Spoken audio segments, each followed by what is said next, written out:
घर घर प्रसाद भी पहुंचा और घरों से जो है लोगों से संवाद है, सबको ये जानकारी हो कि 3 अक्टूबर से 13 अक्टूबर तक यहाँ पर सभी लीलाएं संपन्न होंगी। प्रभु श्री राम के जन्म से लेकर के राज्याभिषेक तक की जो लीला, जैसे आप लोग आगरा में देखते हैं वैसा ही यहाँ पूरा मंचन रहेगा। और यहाँ ग्रामीण क्षेत्र के उत्थान के लिए, और सबसे बड़ी बात है कि लोगों को ये पता लगे कि योगी सरकार या हमारी भारतीय जो केंद्रीय सरकार है उसने कितने विकास के काम करें। ये छोटी मोटी समस्याएं तो हर जगह रहती है, मगर लाइट है, सड़क है, बाकी सब चीज़ें जो हैं यथावत यहाँ ग्राम क्षेत्र में बहुत प्रगति हुई है। तो इस चीज़ का अवगत भी कराना होता है। और आजकल जो लीलाओं का जो आयोजन हो गया वो विकास के काम हो गए। तो मेरा निवेदन प्रशासन से, शासन से कि भाई शहर को ही पूरी सुविधाएं ना दी जाए, कम से कम ग्रामीण क्षेत्र का भी ध्यान रखा जाए। ये कार्यक्रम कब हो रहा है? ये 3 शरद नवरात्र 3 अक्टूबर से यहाँ प्रारंभ होगा, 3 अक्टूबर से 13 अक्टूबर तक। क्या झांकी वगैरह भी निकाली जाएंगी? जी, झांकी वगैरह? हाँ, पूरी राम जी की यात्रा निकलती है, भव्य यात्रा निकलती है। और ये पहली बार नहीं, गत वर्ष भी हम लोगों ने करा था, बहुत सुंदर आयोजन हुआ था और काफ़ी आप लोगों का प्रोत्साहन हम लोगों को प्राप्त हुआ था तमाम जगह से। और सबसे विशेष बात ये थी कि आजकल सोशल मीडिया का जो चलन है तो उसके माध्यम से सीधे प्रसारण में विदेशों तक बैठे हुए लोगों ने यहाँ इसका अवलोकन किया था, लीलाओं का भी अवलोकन किया था, साथ साथ राम बारात का भी अवलोकन किया। पिछली वर्ष के अपेक्षा इस वर्ष क्या नया रहने वाला है? क्या नया रहेगा? नया ये रहने वाला है, पिछले वर्ष जो है कुछ ही अपने जो 2 गांव थे वो प्रमुख रूप से जुड़े थे। इस बार जो क्षेत्रीय जो आसपास के और गांव हैं वो भी शायद इसमें सम्मिलित होंगे। तो अलग अलग रूप में चारों भाइयों को अलग अलग स्वरूप में हम लोगों को निकालने की इच्छा है। आपको परिचय जानना चाहिए। मैं कालीचरण सुमंत, पूर्व विधायक आगरा ग्रामीण विधानसभा, इसी क्षेत्र से मैं विधायक हूँ।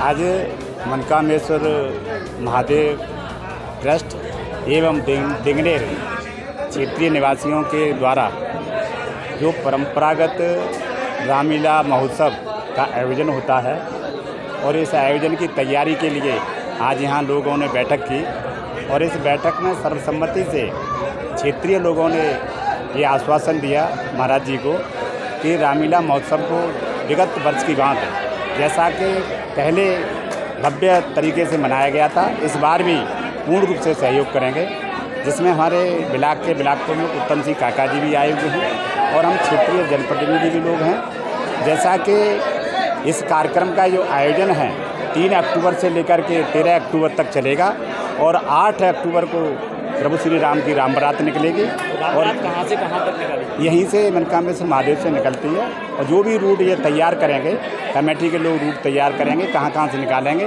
वो कार्यक्रम होगा। हमें पूर्ण उम्मीद है ये कार्यक्रम बहुत ही भव्य और सुंदर होगा और हम लोगों ने इस बात के प्रयास किए हैं और यही सब लोगों ने सुझाव दिया।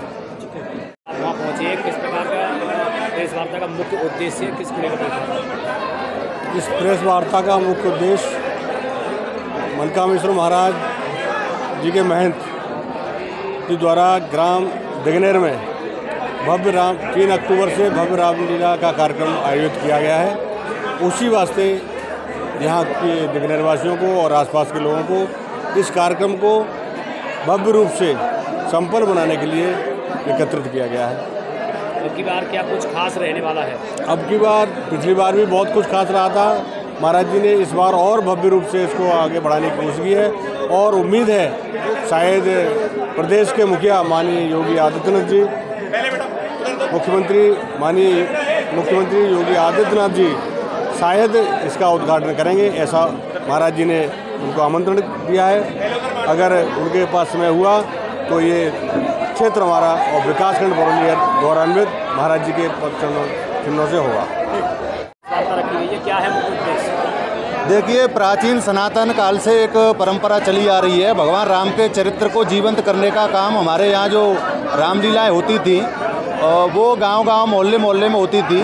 तो उन्हीं के निमित्त ये रामलीला महोत्सव जो लगातार आगरा में चल रहा था श्री मनकामेश्वर बाबा नाथ जी की कृपा से, तो उस महोत्सव को महाराज जी यहाँ मनकामेश्वर का ग्रामीण संस्थान का प्रांगण है उसमें लेकर आए हैं और पूरे क्षेत्र को इन्होंने इस रामलीला महोत्सव के माध्यम से जोड़ा है। तो वो रामलीला महोत्सव भव्य दिव्य हो और वो राम बारात जो निकलती है वो भव्य दिव्य व्यवस्थित हो, राम जी के चरित्र से हम लोग कुछ सीखें। उसी के निमित्त योजना और जो रास्ते में कई सारे कुछ विकास कार्यों को लेकर कई जगह जब राम बारात निकलती है, गड्ढे वड्ढे हैं तो वो व्यवस्थित ठीक ठाक हों, उसी के निमित्त ये बैठक रखी गई है। बहन जी, यहाँ पर रामलीला होने जा रही है, यहाँ की व्यवस्था कैसे हो, क्या प्रशासन से मांग? देखिए, प्रशासन और शासन से एक ही मांग है कि थोड़ा सा यहाँ पर एक नवीनीकरण होना चाहिए। और हमारा भारत जो है वो गाँव से पहचाना जाता है, और गाँव से पहचानने के कारण से हमारे भारत की जो पहचान है वो गाँव है। और केंद्रीय हमारे प्रधानमंत्री जी मोदी जी हों या योगी जी हों, जो इनकी योजनाएं हैं वो गांव तक के लिए हैं, गांव के लिए हैं। तो सबसे प्रमुख बात है कि गांव में उन योजनाओं का विस्तारीकरण होना चाहिए। रोड की स्थिति आप लोग समझ सकते हैं, आप लोगों के माध्यम से, आपके चैनल के माध्यम से यही हम लोगों का, मेरी हाथ जोड़ करके प्रार्थना है कि कम से कम गाँव की रोड बनवाई जाए और यहाँ पर एक बिजली की लिए एक व्यवस्था करवाई जाए। साथ ही में एक पुलिस चौकी, एक चौकी की व्यवस्था अगर हो जाएगी तो वो सबसे बढ़िया सर्वोत्तम रहेगा।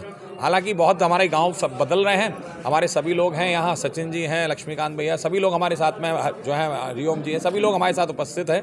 पूरा गांव नहीं बल्कि यहाँ के कम से कम आसपास के क्षेत्र के जितने भी गांव हैं वो सभी लोग सहयोग कर रहे हैं। और अगर शासन और प्रशासन का सहयोग हमें मिल जाता है तो वो सोने में सुहागा होगा।